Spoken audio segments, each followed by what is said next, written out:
We never asked for anything, and we never got anything. We probably won't get anything unless I decide to use excessive strength and force where we would be, frankly, unstoppable.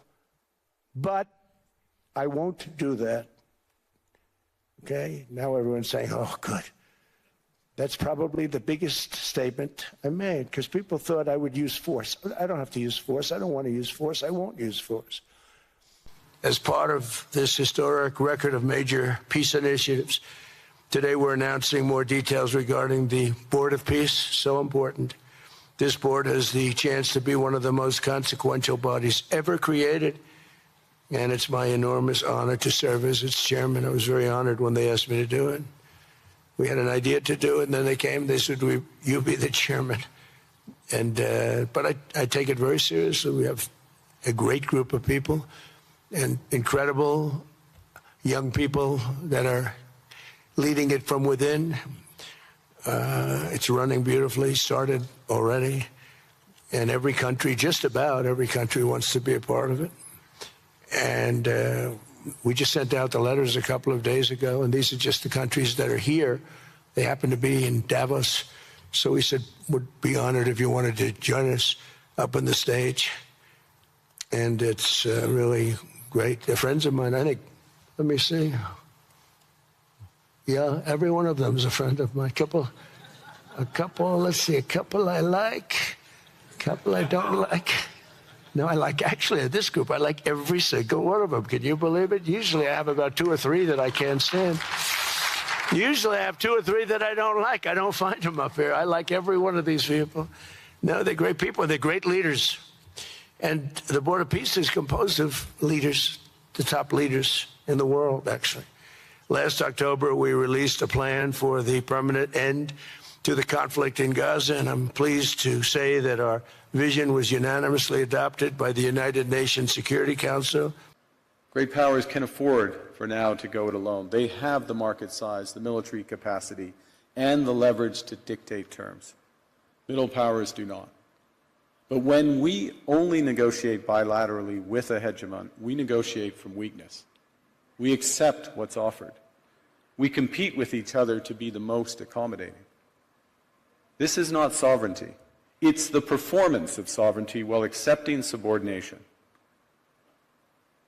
In a world of great power rivalry, the countries in between have a choice: compete with each other for favor, or to combine to create a third path with impact. Going to be defending Canada. Canada gets a lot of freebies from us, by the way. They should be grateful also, but they're not. I watched your Prime Minister yesterday. He wasn't so grateful. But they should be grateful to us. Canada lives because of the United States. Remember that, Mark, the next time you make your statements.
Hey, where are we?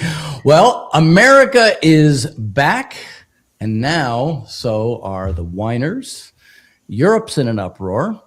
Jeff, Morgan, and I were happy to welcome back Larry Freeman, political analyst, economist, expert on Africa. Hi, what a time. Oh, yeah, it's interesting times. Now, Jeff, what are you drinking tonight? I'm drinking 19 Crimes Shiraz. And once again, I'm enraged by the fact that non-vintage wine doesn't list the year it was bottled. Don't give me that nonsense about they're using grapes from different years. I get that. Yeah. But they still should put the year it was bottled. Anyway, I'll try to get over it.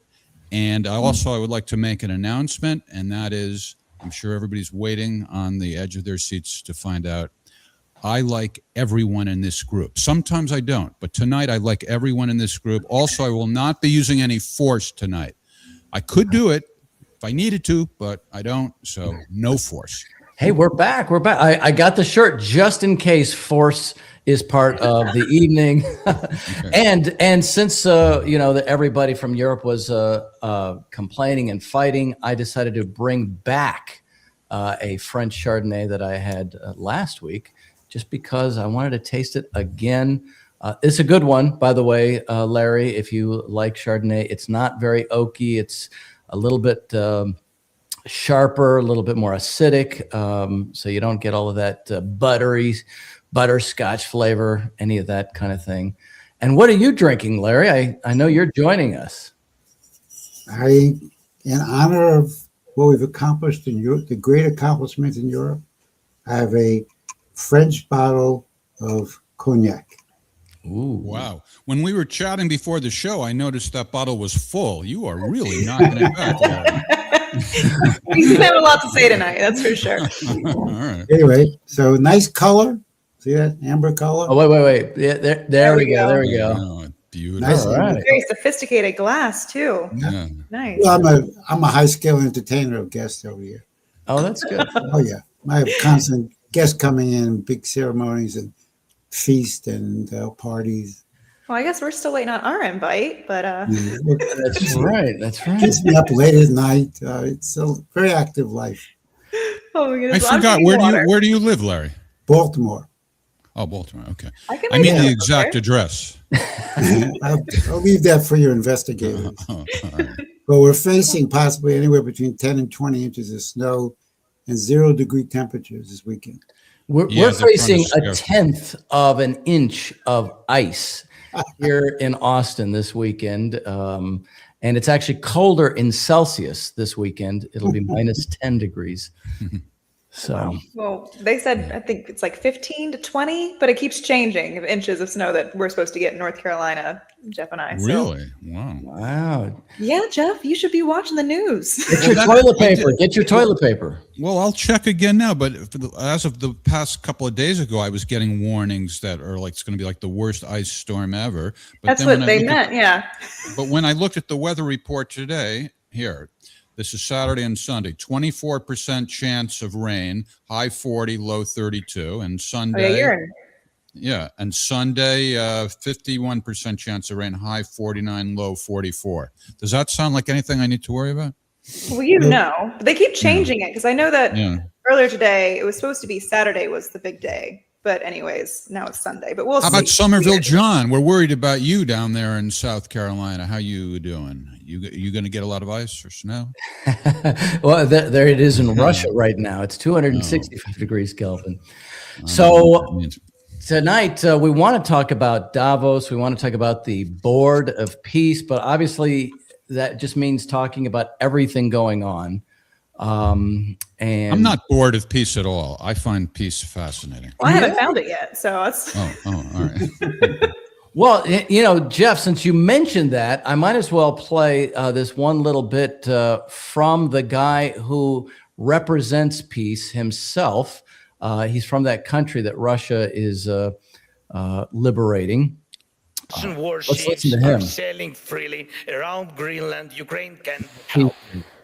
We have the expertise and weapons to ensure not one of those ships remains. They What? can sink Peace. near Greenland just as they do near Crimea. No problem. We have the tools and we have people. For us, the sea is not the first line of defense, so we can take actions and we know how to fight there. Well, there he is. He's the man of peace. That's what he claims, right? What was he saying? I'm not even following what it, He said was that saying, Ukrainians- we're going to send Ukrainian soldiers. We can send them to Greenland. We can defend Greenland. Okay. We know how to do it. I think he was complaining that I think 40 soldiers from Europe were sent over to Greenland. They were there for a few days and then they left. But apparently, So what? Trump said it's Iceland that we're going to take, not Greenland. It's a decoy, so Zelensky goes to the wrong place. That's interesting. No. Yeah. I saw that. Don't do anything to Iceland. It's a beautiful country. yeah, but it's under a huge 200-mile column of, or on top of a huge column of magma, I think. So the whole thing's going to disappear. So, and Trump walked out on that speech, or walked out before he even gave that speech. Zelensky apparently wasn't supposed to be there, and he had already expired. Like, people didn't want him there anymore, and it showed up when he was being interviewed. Check this out. Last question, because I know you also need to go back to Kiev. It was not interesting with me, yes. Your people is behind you and showing my the watch all the time. I would love to continue for another 15 minutes, Mr. President. So, But not more. 15 is okay? Well, he is a comedian. But hold on, he must have gotten out on that stage in some fashion that was set up. He was there, right? You said he just showed up? Well, apparently he wasn't supposed to be there. And then he came in and did this whole thing about Europe is weak, they're indecisive, and, you know, why isn't Europe... They called an audible, as they say, and just brought him out on the stage? Something like that. I think he just showed up. Something like God, if that. we Yeah, showed I up, feel- maybe they put us on. I have this feeling. I do feel bad for Zelensky. I think that he started off in his career as an actor, basically playing the role that he is playing now, but on a TV screen, of him being this politician. And now I think he understands that once the war is over, he's over. And so I think that is kind of what he is clinging on to straws. And I really sympathize with the fact that he's really put himself and put his eggs in the wrong basket with the people he thought were going to have his back. So that's my hot take on Zelensky. I mean, I don't know if it's just because I don't like seeing people suffer. I just see him kind of flailing. What do you think, Larry? Do you see him as a sympathetic figure? Well, it's a very unfortunate situation. I know Trump met with him today, so maybe that's why he showed up there. But it's a heart-wrenching situation to see so much suffering and blood, and it all could have been avoided by very simple treaty agreements and sophisticated strategic thinking, which we've done before, and the whole war could have been avoided. So it's a kind of a sad thing. I don't really see him as a comedian in the way he's behaving, but he's at the end of the line. He can't win, and therefore he's going to have to make concessions, and he has no choice, really. I agree with Stefan Corcoran. I don't feel bad for Zelensky because he's a willing participant in destroying his own country. So Yeah, I know. I would say he's a willing participant, but he's also been put in the corner as well. That's how I feel. I mean, it was really what I say is the European leaders and the United States are really ultimately responsible of all the deaths of these Ukrainians. I would agree with that, because it was so simple with Ukraine. A couple of sentences, not to join NATO, not to be nuclear armed. President Putin would have been satisfied, and we wouldn't have almost 4 years of war. Now, his behavior in the course of the war has obviously changed, but it was the rules-based order that screwed him, because they don't really care about the Ukrainians or the Russians. Exactly. Neither one means anything to them. But it could have been avoided. It was so simple and so clear. And that's what really bothers me, that so many people are dying, countries are being bombed, and all didn't have to happen. So, I think that is true. I think we should take a minute, though, and look at some of these European leaders who, what they said at, how they presented themselves at Davos. and then contrast Hold it. that. Earlier you said Davos. Now you're saying Davos. I don't know. I mean, sometimes I hear it as Davos. Yeah. I'm not mocking you. Waters. I really don't know. I think I kind of like Davos. Davos, but what do you guys think? What is this, tomato going on? It could- Maybe. Well, Nemo makes the point that it doesn't matter because it's now Trump that runs Davos or Davos. Our friend Larry Nemo is a cartoonist, and that's his latest creation. He does good work. I don't know what it is. I say Davos sometimes and Davos some other times. I don't really know. I've Joe. always said Davos. I don't know. I do too. How do you say it, Larry? Davos. Okay. Say that again. Davos. Davos. Okay. Davos. Okay, Jeff, I'll say Davos. No, you don't have to say it however you want. So the first tough guy, as they say on X, he came out guns blazing, and was Macron of France. Since we're talking about French beverages, We do prefer respect to bullies. We do Music. prefer science to plotism. And we do prefer rule of law to brutality. We have a place where rule of law and predictability is still the rule of the day. And Mr. Top Gun. That's all I can say. He's Mr. Top Gun. I didn't follow anything that he actually said except that the sunglasses there. I think his wife punched him in the eye. I think so too. I was wondering. I'm just guessing, but they have a history. Yeah, no, it's not been on video, but I think it just goes to show these characters that we have running our. But maybe not work. Did anybody ask him why he's wearing the shirts or no? Well, Trump mentioned it, but he didn't ask him. Yeah. Maybe he wants to be Yeah. Ted Cruz. What Mission is Cruz? Impossible. Cruz wears sunglasses too sometimes. Ted Cruz? Yeah, Top Yeah. Gun. Okay. That's his whole. Oh, that is his Tom thing. Right? Cruise. You mean Oh, Tom sorry. Cruise? Tom Cruise. You're right. I didn't even catch it. I just. You're absolutely right. Yeah, Morgan says, yeah, Ted Cruz all the time. Yeah, Ted Cruz is the one who sent his kids to the Tom's sun, to brother, vacation in the Ted, sun right. while Texas had no electricity. Speaking of no electricity, one of the other people that spoke up to, I guess, be a counter to Donald Trump, whose country will not have electricity, maybe, may not have a social system, certainly has no nuclear power plants, Germany. Merz, Chancellor Merz, had some things to say there too, looking like a tough guy or trying to be. And I definitely want to get your thoughts on this. Check this out. First, we must invest massively in our ability to defend ourselves, and we are doing this. Second, we must rapidly make our economies competitive, and we are doing this.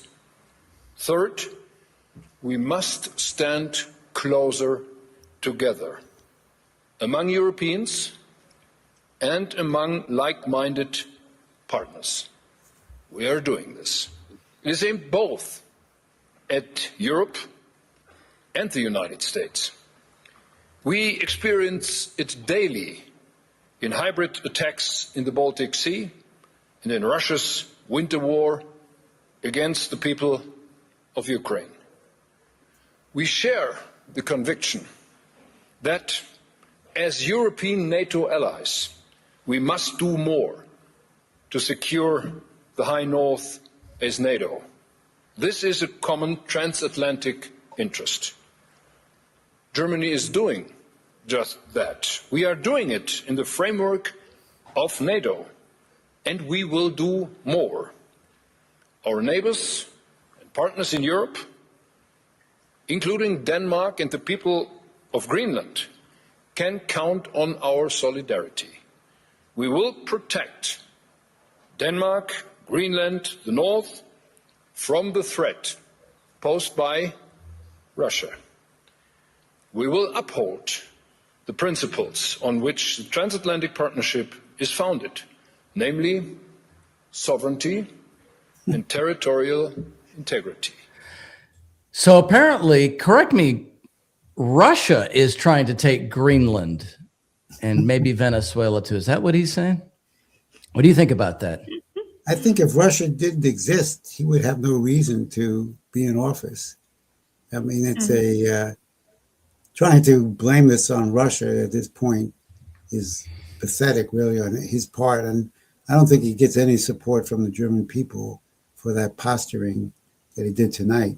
I mean, Germany may be one of the few countries in the world that is dumber than the United States. I mean, we're not too bright, but they shut down their entire energy system and the nuclear energy system based on a green ideology. And I think that makes them possibly stupider than the U.S. Does NATO come out of Davos stronger or weaker? And how does it compare to whatever you might have expected, Larry? Well, I think from my standpoint, you have to go back to Carney's speech, which you had at the top of the show, because he did something useful, and he also gives us an idea of where things may be going. He did say finally, publicly, that the rules-based order is over. And I've known this for a while. I've been writing about it on my blog for a couple of years. It died, or it's in its demise.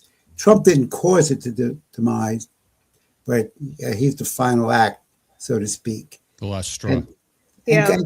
So the fact that Carney said this publicly is very useful, because it's basically the emperor has no clothes has finally been exposed. But he also gave us an inkling of what the same grouping of countries that makes up the rules-based order, where they're going. Because I think what they're going to try to propose is a softer, more, quote, democratic-friendly or a rules-based order with a democratic face, if you will. Try to pull in China, make it softer for Russia. Well, not so much Russia, but China, and try to win over the global South without really changing any of the policies, any of the needs of the global South, which are billions of people still suffering. So I think he did something positive. He made the issues clear and stark. And I think he gave us an inkling of where some of the political elites from Europe want to go at this point. Yeah, I would say that this rules-based order, it really got its final last breath from what happened in Gaza. I think you cannot, there's no more veneer there. These Western leaders who are posturing and they're pulling their hair out, talking about sovereignty and how dare the US even try and float the idea of taking over Greenland. Meanwhile, they have stayed silent. And in Germany's case, I mean, you should see what they've done to some of the protesters who are protesting Germany's involvement with supplying weapons to Israel. I mean, they are vicious. So it's almost comical, but it makes me so irritated that you have some of these characters who have watched a complete, small plot of land just be completely decimated. Now they care about, rules and sovereignty and states' rights. It's absurd.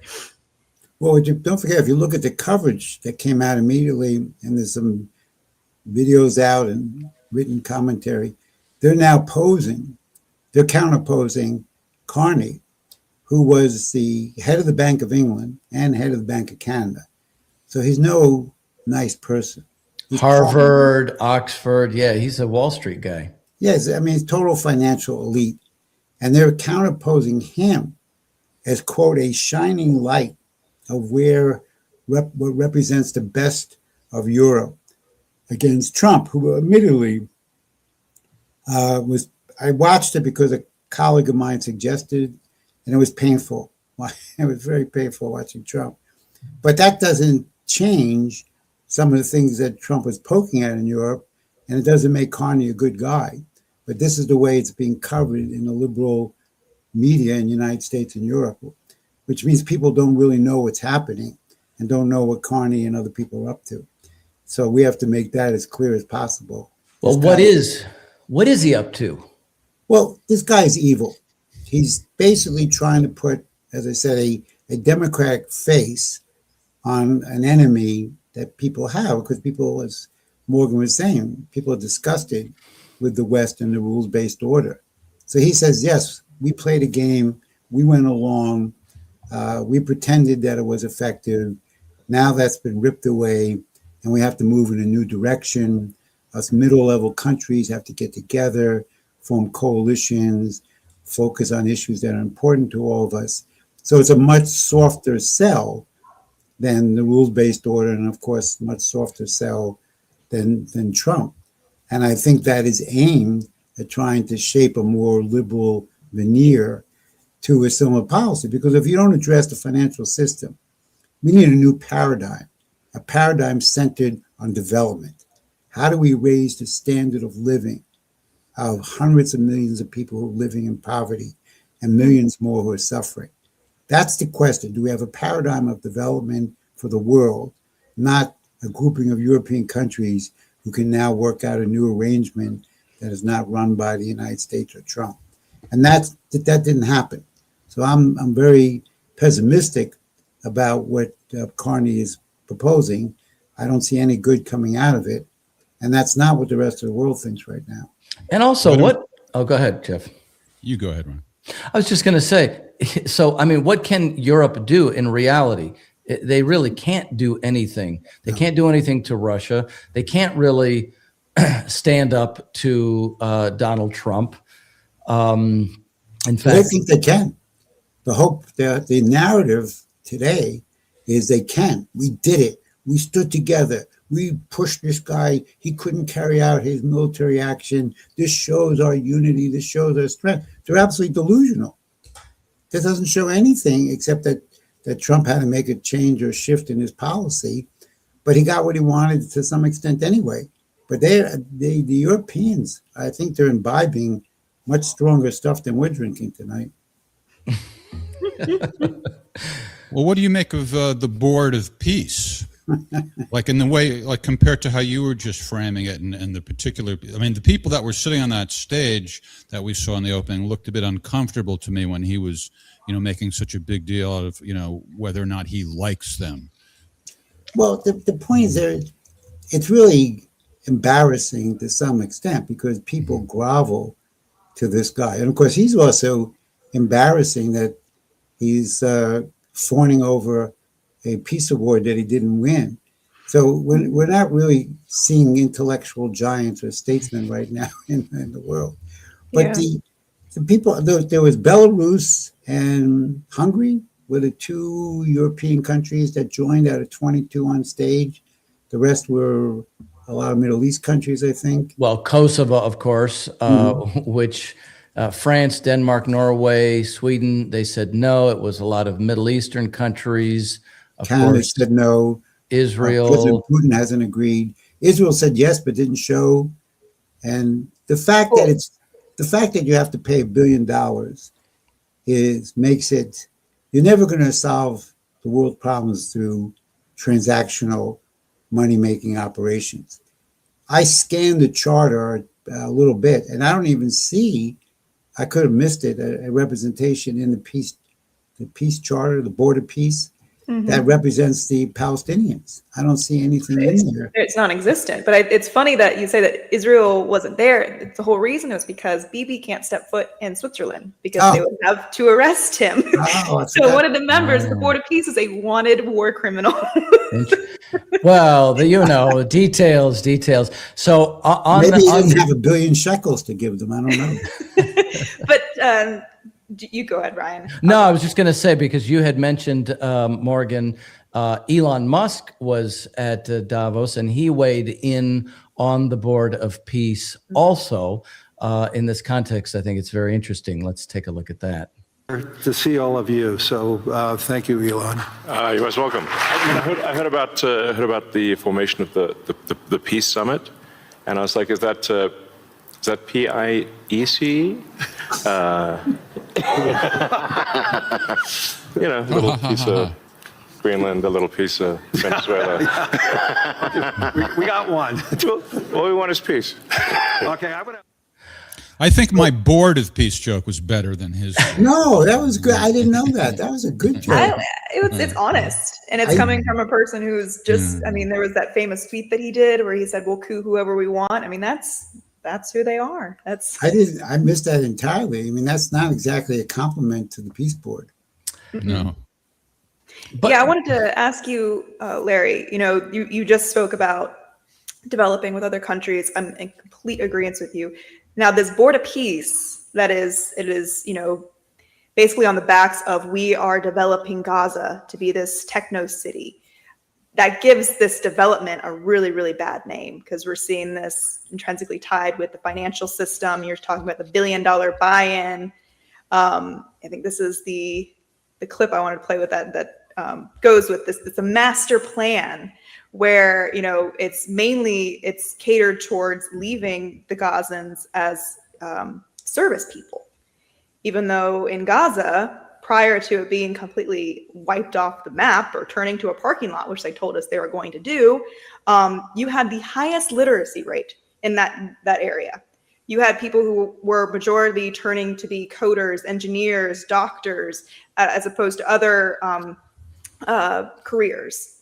And now they are subjecting them to just become, caterers and service the people who basically signed on for them to be bombed for 2 years. What are your thoughts on this kind of? If you saw, I don't know if you saw Morgan, but his son-in-law, Jared Kushner, made a presentation.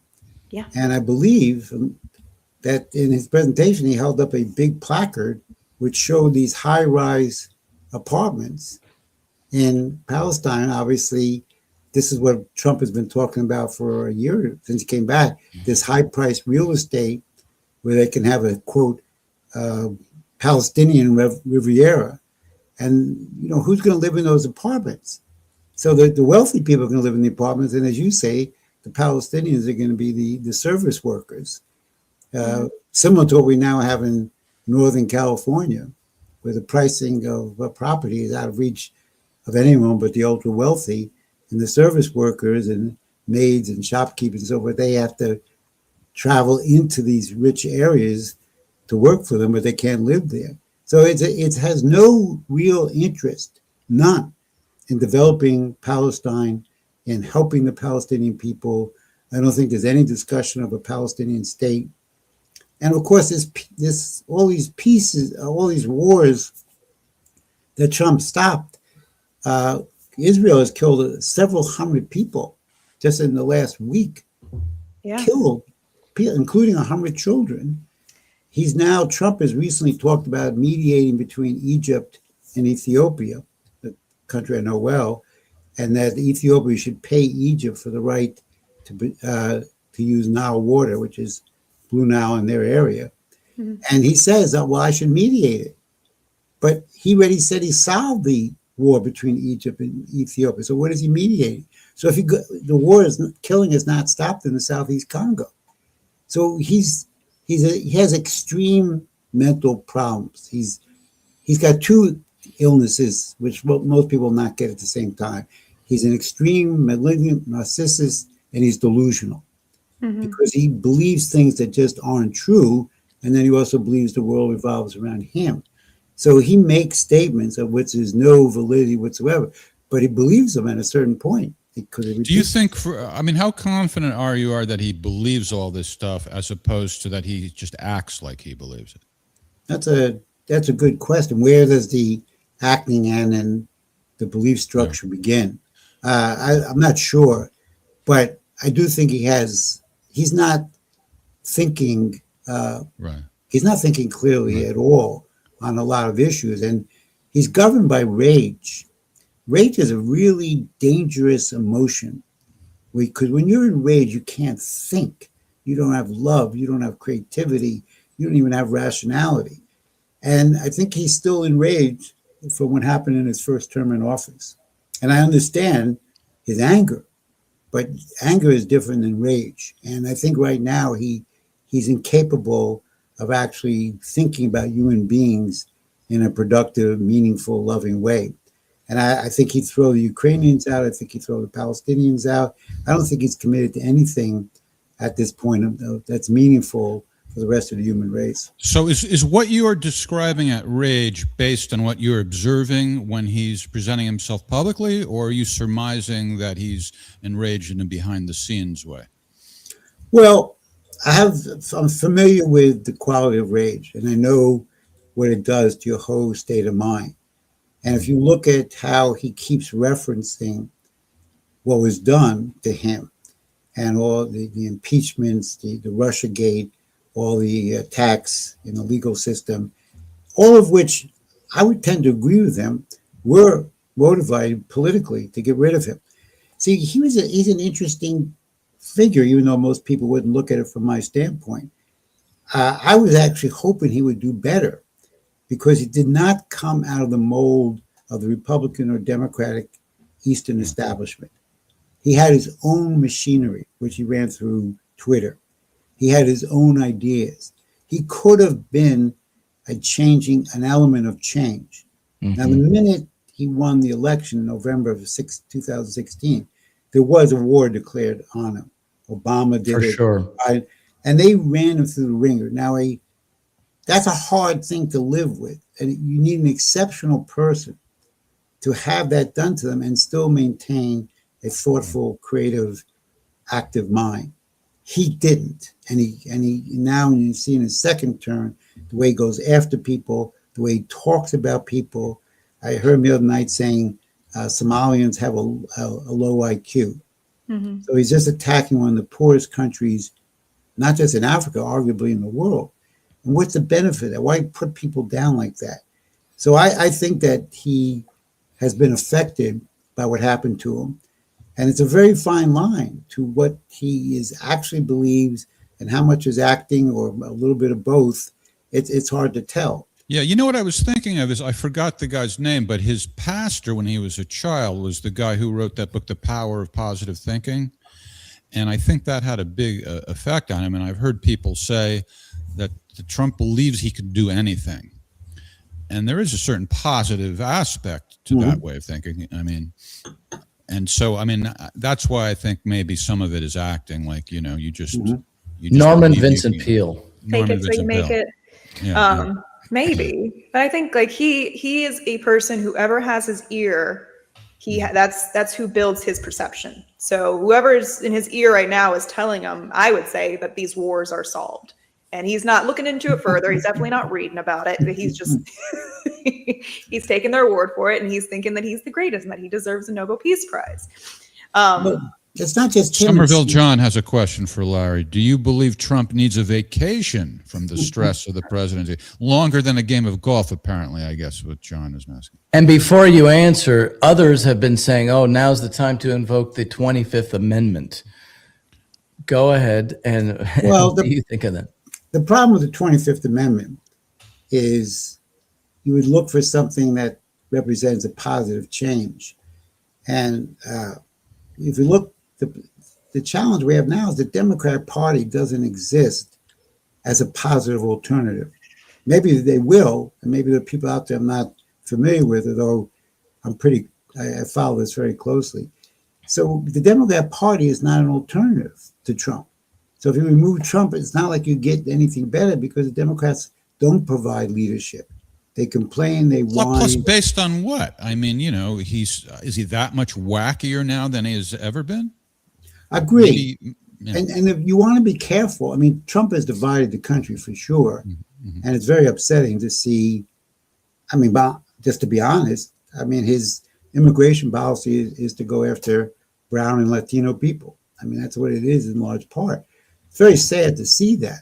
And I have Latinos in my family, my extended family. But even though he does that and he's dividing the country, the 25th Amendment would be very divisive. And of course, another impeachment if the Democrats take the House, which I think is a real possibility. If they were to take the House, one of the stupidest things they would do is to go for a third impeachment because it doesn't really change anything. And the basic problem, the core problem, is the American society. We have been dumbed down over the last 60 years. We are nothing like what our founding fathers thought we would be. If you read the Federalist Papers, particularly Hamilton's writing stand out, but many of them, many turned bad afterwards, but in the beginning they were pretty good. They depended on an educated citizenry.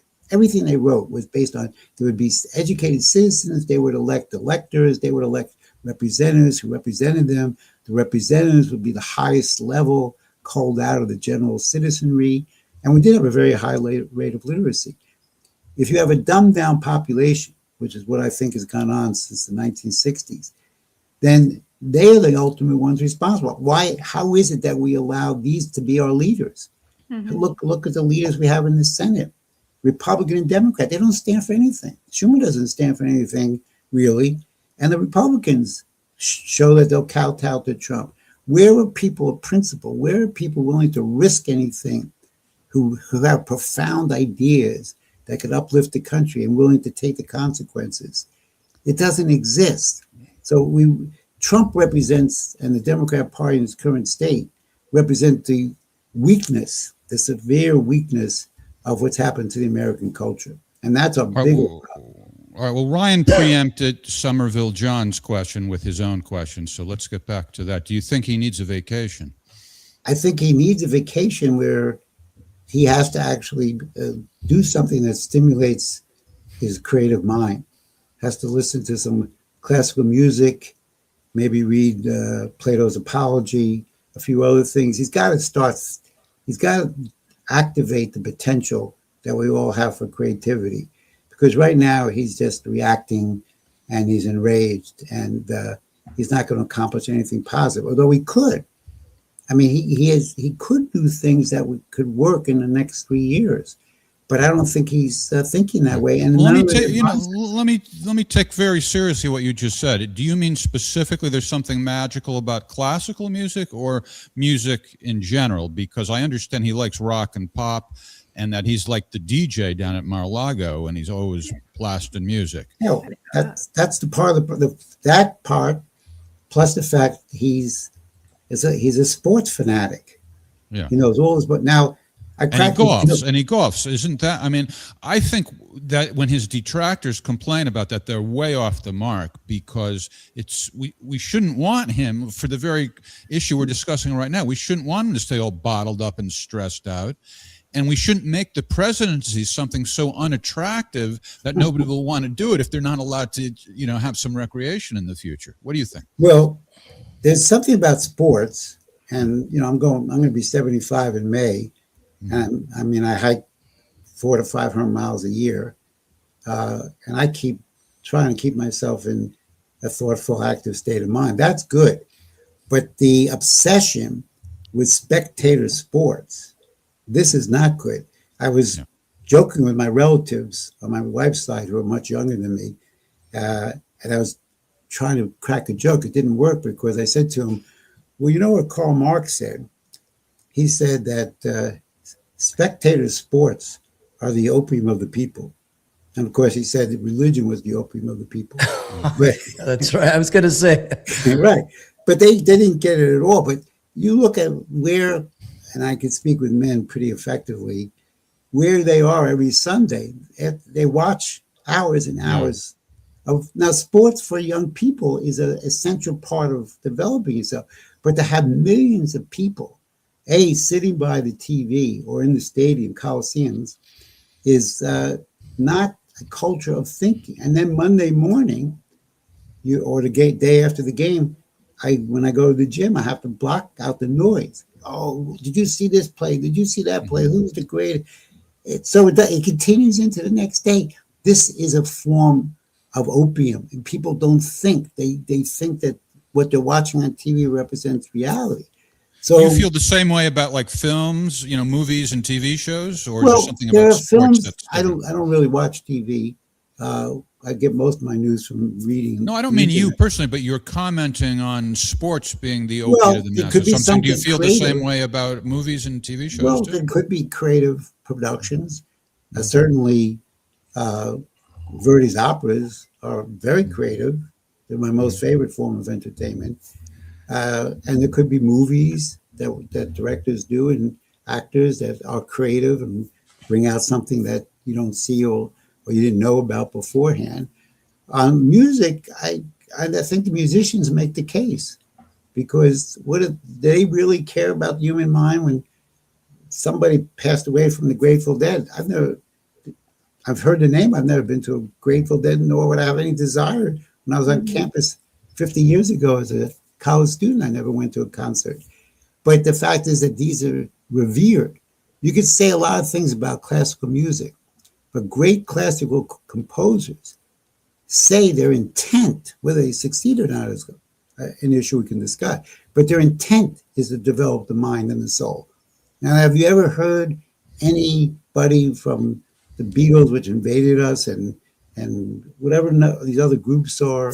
I can't remember. Well, actually, the Dead. I mean, I'm not a Deadhead myself, but I don't think that they were necessarily. I mean, they were about opening the mind. They were very much about community.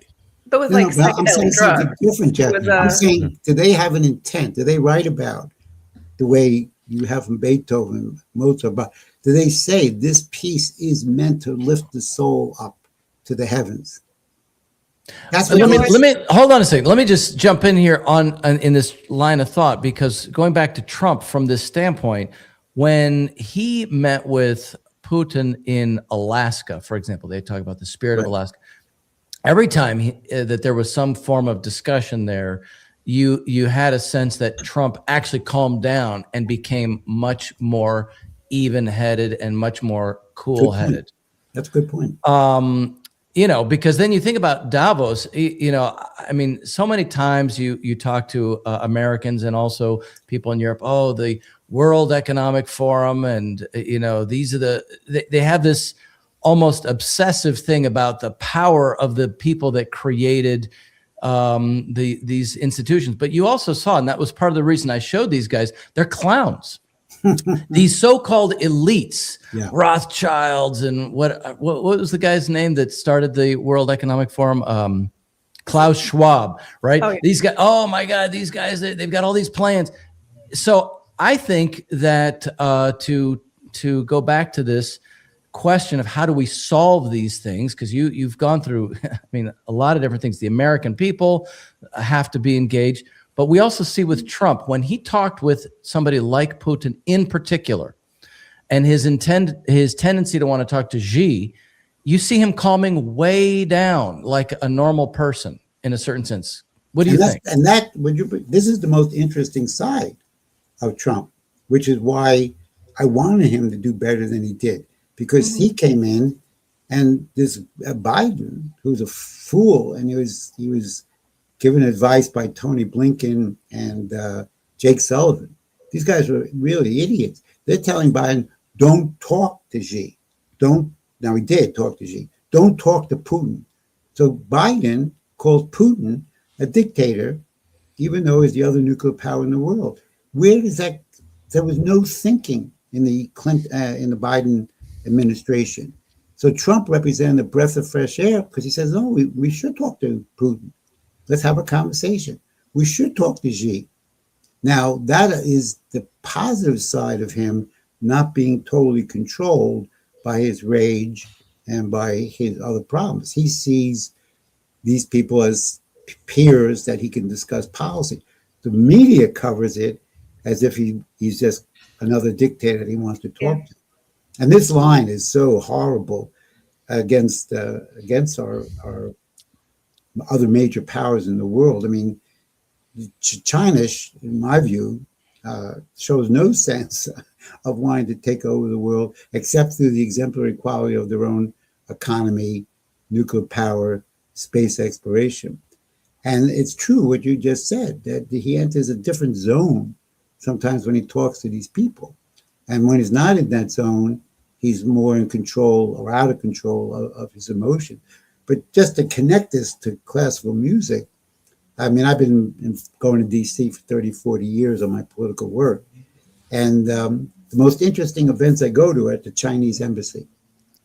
And it's because the structure of the Chinese embassy is after the ambassador makes a speech, there's 45 minutes of classical music, Chinese classical music and American classical music. No other embassy in all the years I've gone there has ever played classical music, Western music. I can tell. I've gone to the one embassy in New York for their 75th anniversary of the Republic. Oh, okay. Yeah, it was beautiful. And to your point, that was under the Biden administration. and there was little murmurs, but they didn't, make a big deal out of it. But it was the first time during these anniversaries, and it's the 75th one, so it's a big one, that an American ambassador didn't show up. So there was no American ambassador there.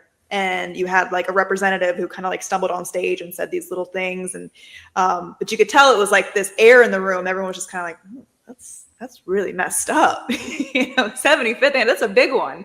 But to your point, yes, they played beautiful classical music. Everyone I met there that was my age was, so you could have an actual conversation with them about, the world affairs. And, if I go to a bar, people my age, I am the black sheep in the room where. That's a good thing. That's a good thing. It is a good Yes, yes. thing. What about playing Scrabble and things like that, Larry? Do you think that's good for developing the mind? I play Scrabble. I'm not going down this road with you, Jeff. We're not going to go through every little thing you discussed.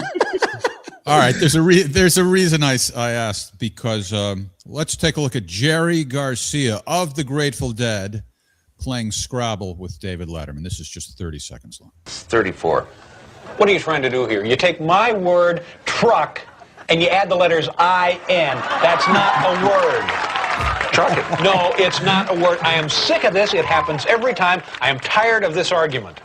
We could play Monopoly if you'd let me be the top hat.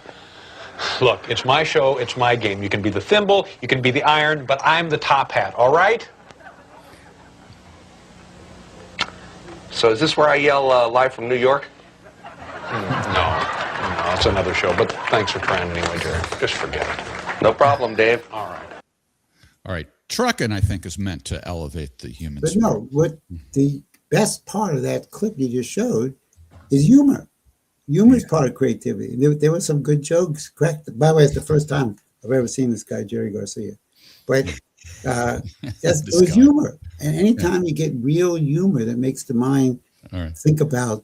Well, did you get it? I mean, to get that joke, you have to know the song "Truckin'." Do you know that there is that's a famous song? Oh, that's the joke. So you liked it even without even knowing. I thought it was funny. Yeah, I thought there was a good joke in there. Yeah. Just adding an IN onto the word truck. Yeah. All right, next step is to introduce you to the song "Truckin'." So maybe, look, I'm We'll probably turn you into a deadhead before the end. no.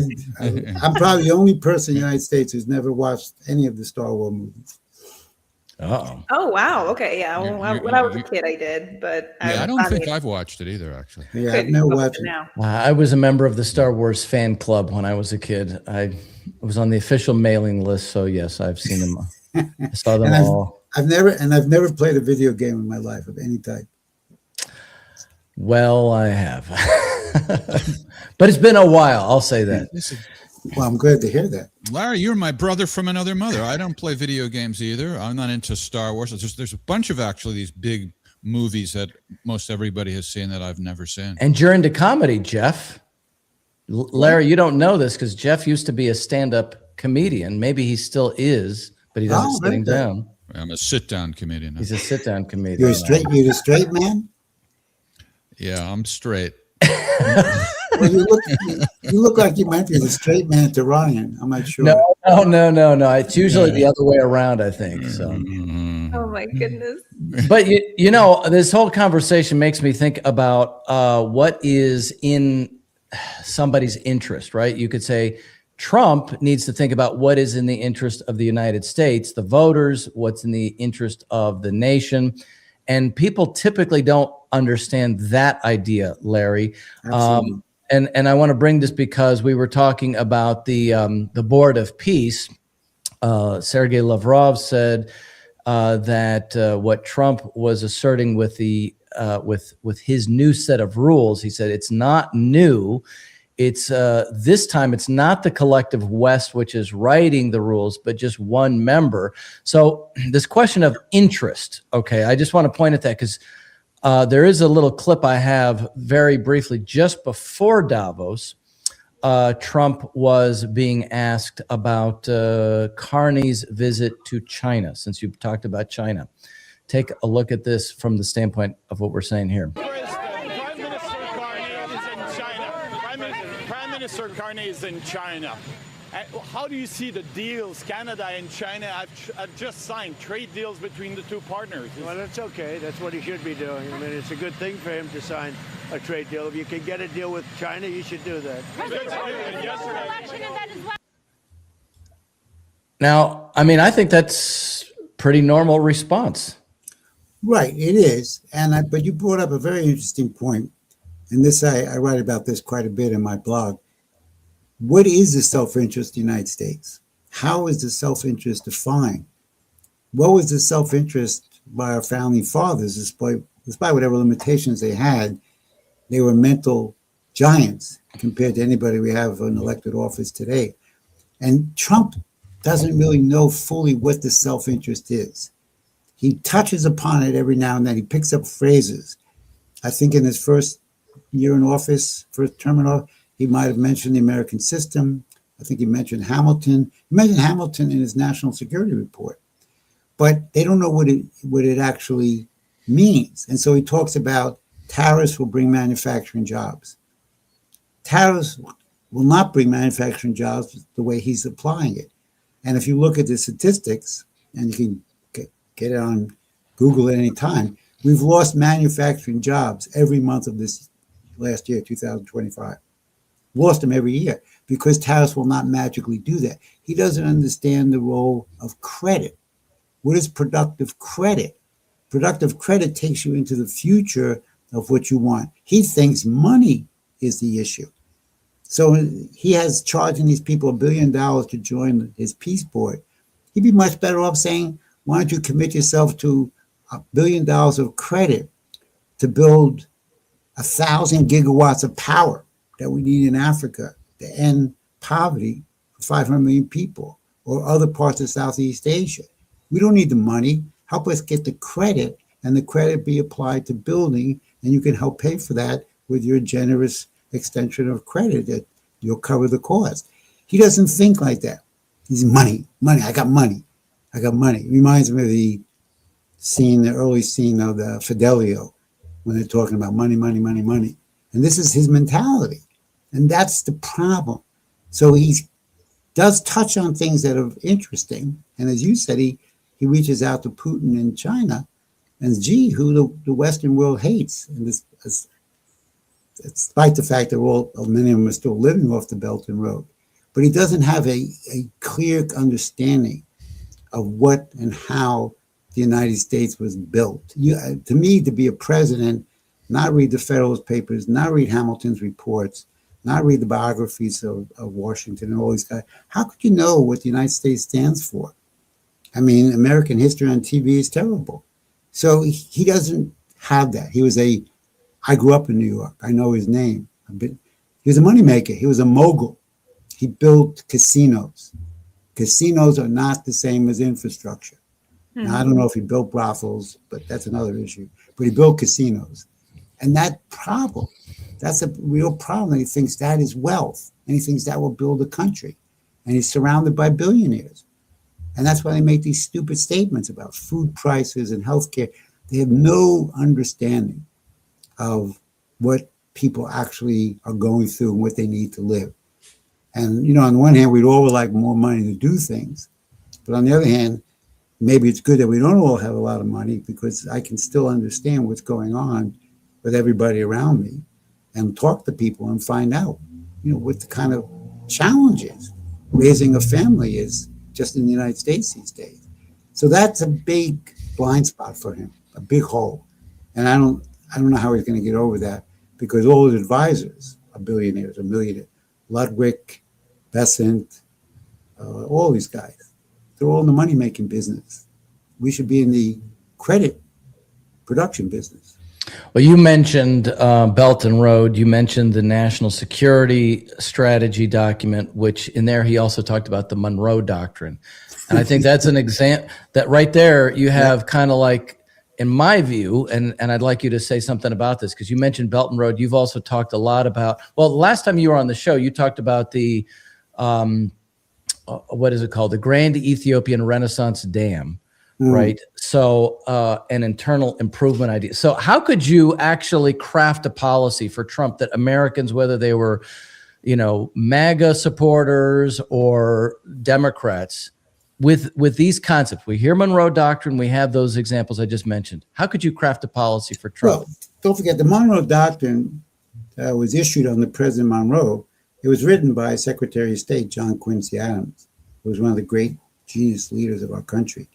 And the idea was to protect the Western Hemisphere from the British and French imperialists, to develop them, to work with them, to ally with them. Trump has turned it totally on its head, as if it's a military structure for him to control this area of the world. So he doesn't even understand the Monroe Doctrine. But if you think about the rest of the world, I just read a report. The Belt and Road just surpassed another record, $214 billion of investments and contracts in 2025. There's nothing, and that involves 150 countries. The largest block of countries receiving that infrastructure and investment is Africa. And, Ethiopia, very close relationship with China. South Africa, very close relationship. Egypt has a close relationship. Nigeria was the top country recipient of the Belt and Road, was Nigeria. Now, you look at how easy Morgan was bringing up, he's manipulating. All these stories about Nigeria and killing Christians. Right, the killing of Christians, right? All nonsense. I've been in Nigeria for over 30 years. I've been going there, maybe 16 times. There's a serious security problem. And people are dying all the time, Muslims and Christians. What for? Because that's a whole history of how the country was set up, but they have a defective government, and they've had it for a long time. And it goes all the way back to when the oil companies moved into Nigeria in the 1950s and 1960s. But there is no genocide against white Christians. I knew that. So Ted Cruz, the real Ted Cruz was pushing this. Other people were pushing this. And I knew it wasn't true. And so I've been covered in the Nigerian press, a picture of me facing off against Trump. So 2 days or a week ago, it came out a story. There's a guy in Nigeria who's pushing these stories, and these stories of genocide, which he has no verification. There's an article in the New York Times. I put it on my Twitter. He has no verification. He admitted it. And yet this was picked up by the Congress, House, and Senate, and then peddled to Trump. As you were saying, someone said it to him. And there's no basis for it. And yet we went in and bombed an area. Now, the area was a minor area that I think the Nigerian government agreed to. But nevertheless, the whole idea, just like in South Africa, that white farmers are being killed so the government could take the land. Not one case existed that. Even the white farmers, the Afrikaners, tell you that. So, but there's a president making foreign policy on this. He doesn't investigate an issue. He doesn't look at it. So there is the big problem we're having. He's not only not well versed in what the United States stands for, but he has advisors who are as equally as blank as he is. And therefore, his policies don't really represent our self-interest. Africa is dying from a lack of infrastructure, literally dying, not figuratively. But he never thinks about that. The African policy is stop China, counter China. You can't stop them. Counter China, make money, and get a supply chain to rare earth minerals. And that's his plan. And you can see it's not going anywhere in Africa. There was this study that was done in the African Center for Strategic Studies that said that once America became involved in Africa on the premise of stopping terrorism, that these terroristic acts actually raised to over 1,000%. My theory on this kind of engagement in Nigeria has a lot to do with Mali and Burkina Faso. They had Burkina Faso kicked out the French. And there was this big uproar of how can they manage themselves, and they seem to be managing themselves quite well. But my kind of theory is that we're going to inject chaos in Nigeria, push out some, radical militants their way and have them, fight it. I think there was this new alliance, if I'm not mistaken, that was just built out of that whole Sahelian alliance. Mm-hmm. Yes. And I also want to pivot to another place in the continent of Africa, which is Somalia. Our government has been demonizing Somalis, in Minnesota, but this president, Donald Trump, has bombed Somalia more times than Obama, Biden, and his first term. It's over 100 times, and I think we've already started to bomb them coming into 2026. But I think we saw something that kind of showed why we are showing so much interest in Somalia is Israel, recognized the northern part of Somalia. And when they were talking about being a part of the Abraham Accords, that Somaliland would take up to 1 million or 1.5 million Gazans or Palestinians that reside in Gaza. Could you talk a little bit about that? I mean, I know some people were stressing the fact the proximity that Somalia is to Yemen. That also is kind of this another point that's just going to cause just, reoccurring conflict. And so I'll let you pass it over to you. Well, going back to your first point on West Africa, the other country that you didn't mention is Niger. Now, Niger is on the northern border of Nigeria.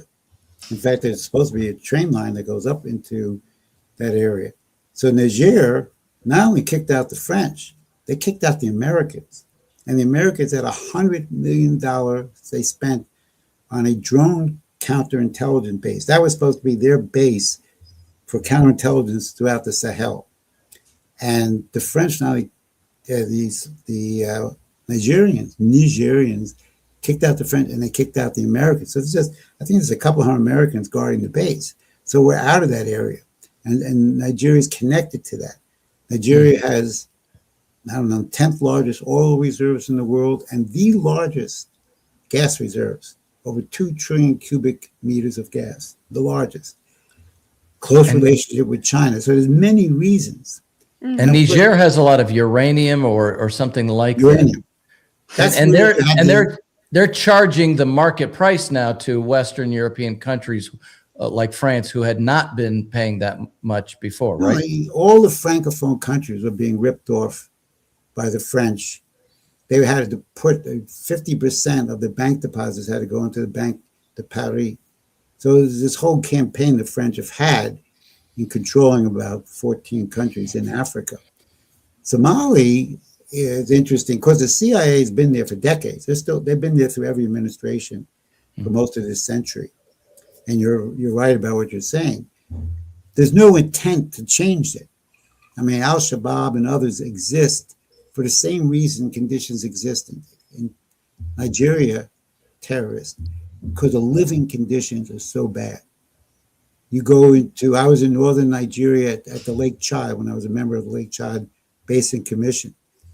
And you see the poor people from Nigeria and Cameroon on the border. They were joining Boko Haram because they got paid $200 a day. It wasn't Islam. It was this desperation. You have 90 million people in Nigeria living below the extreme poverty level of $3 a day. Somalia may be the worst country in the world in terms of actual living condition. So why don't we improve the living conditions, which is causing desperate people to do desperate things like to become terrorists or violent extremists? We don't touch that area. So we've done nothing to help Nigeria. We've done nothing to help Somalia. Somaliland is a different story. It's on the east coast of Africa. And Somaliland has the most legitimate case in all of Africa to become an independent country.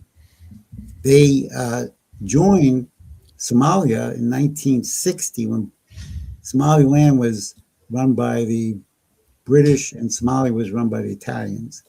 And they joined in 1960 to become Somalia. 1991, Somaliland declared its independence. Now, quote, still part of Somalia, but has its own government, its own elected representative, its own currency, its own police. It's the most stable country in that area. Now, I'm not saying that we should just recognize them and violate Somalia, but there's a legitimate discussion to have on Somaliland. The problem is Israel became the first to recognize it. And that sours the whole process because they want it for strategic reasons of that's why this area is the most strategic area in Africa, because it's across Yemen and across Arabia. And so the straits there are like the fourth biggest area, the Suez Canal of transportation of goods in the world. So this is a central area, and Israel wants it purely for Israel's own reasons. Independent of that, there's a legitimate issue on Somaliland. And I think more countries will recognize it. And I think the United States will. I think Trump wants to as well. But it's a very touchy issue because the African Union says no new countries are going to be formed past the colonial borders. Now, that's already happened. Eritrea split out from Ethiopia in 93, and South Sudan split in 2009 from Sudan.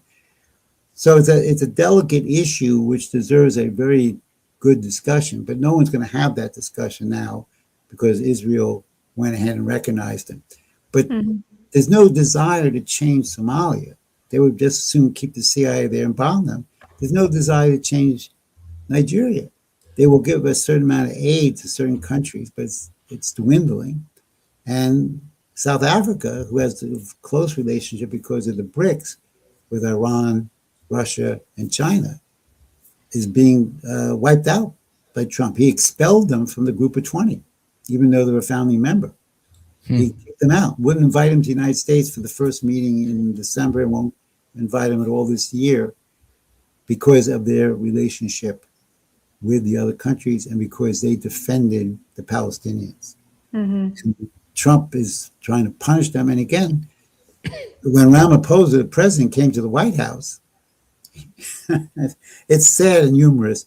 Trump shows him a whole picture of Catholic cross over graves. He said, those are all South African white farmers. So Ramaphosa looks at it and says, this is not even in our country.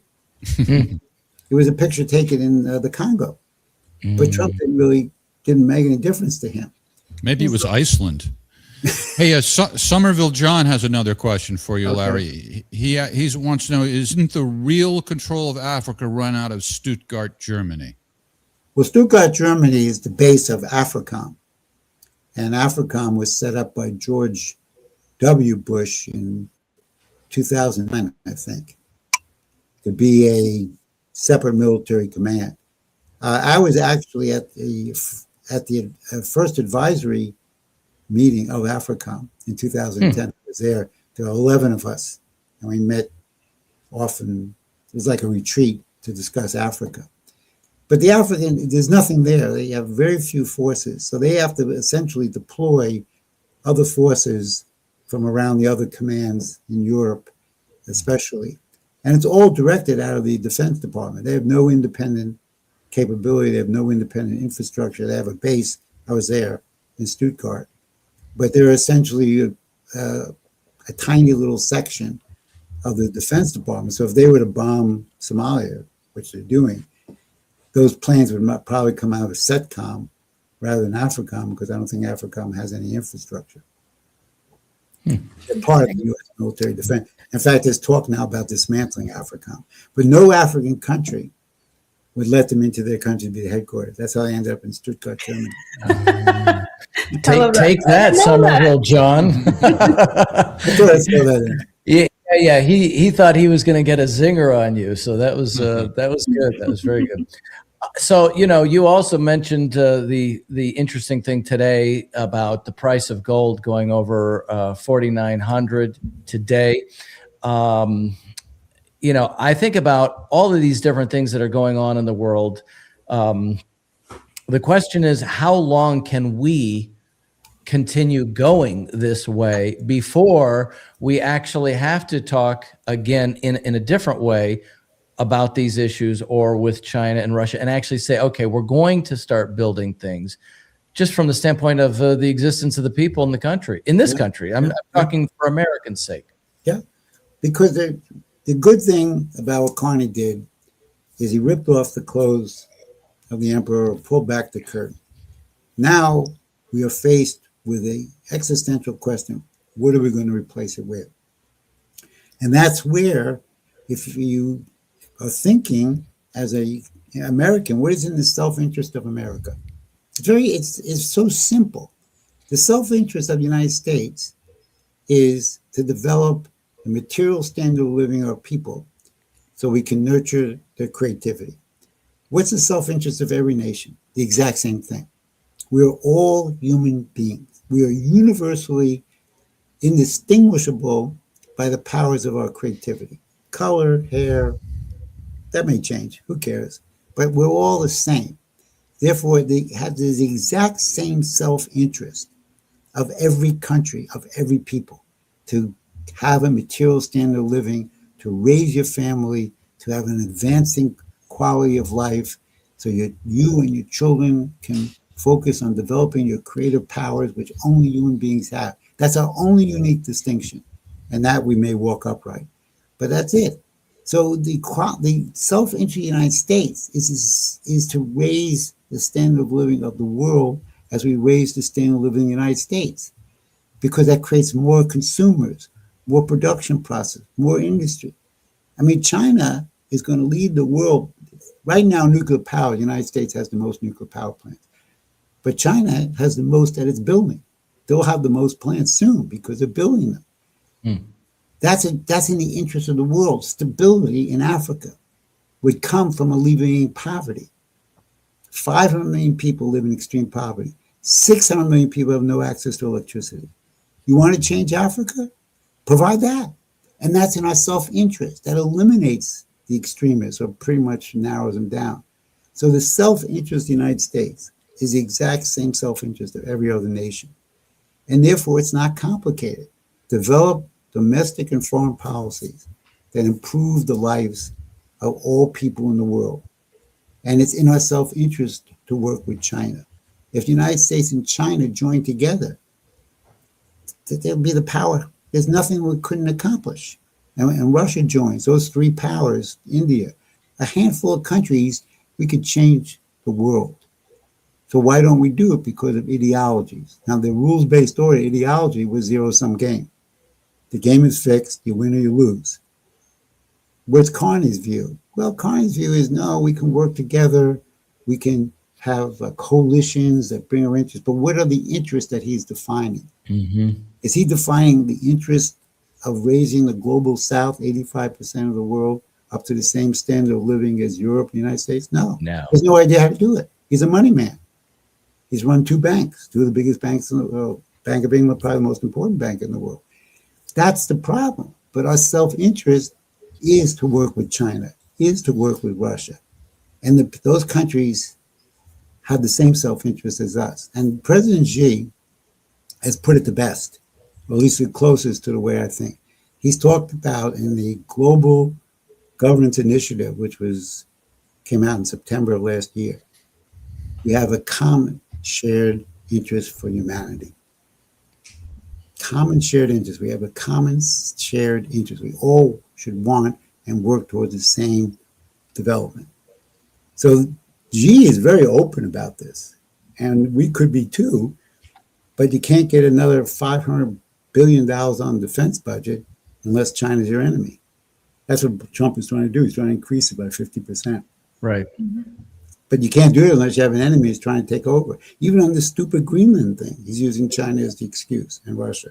So if we didn't have Russia and China as enemies, what would we do? We might have to actually think.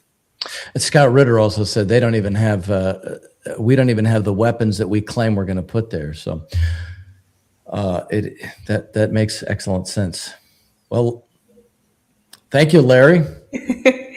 Yeah, it's always a pleasure, Larry. You're so insightful, and hopefully we can have you on more, talk about what's going on in Africa. And thank you for your expertise on the whole, like the thing in Nigeria has always kind of, I had a feeling that it was, with Burkina Faso, but you kind of adding Niger and, and Mali in the mix. And I'll leave you with a real scary thought. Which Nope. none of these people at Davos or Davos, whichever you guys want, none of these people, these so-called elites, as you were saying, they're not thinking at all. All the population projections are that in 25 years, and you guys will still be alive, I'm going to try to be, 25 years, Africa is going to have 2.5 billion people, 1/4 of the world's population, the largest labor force if you count all the countries together. We're talking about Nigeria. Nigeria is going to have over 400 million people.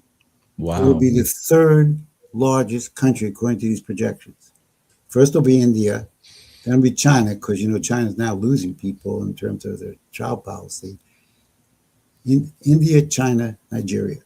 Even though we have 100 more million people in Nigeria now, we all know that the Western population doesn't like to procreate so much anymore. It's too expensive. Too trans. Plus, Ryan hates kids. Too so. trans. Well, you know what the fastest growing population in the world is? Where it is? Northern Nigeria. Wow. The fecundity rate is over 7 children per family. It's the highest in the world. So Nigeria is going to have 400 plus, maybe 440.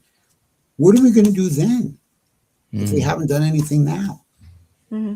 So we're not thinking into the future or thinking strategically. And, getting rare earth minerals and countering China is not going to solve that problem, despite whatever Trump may think.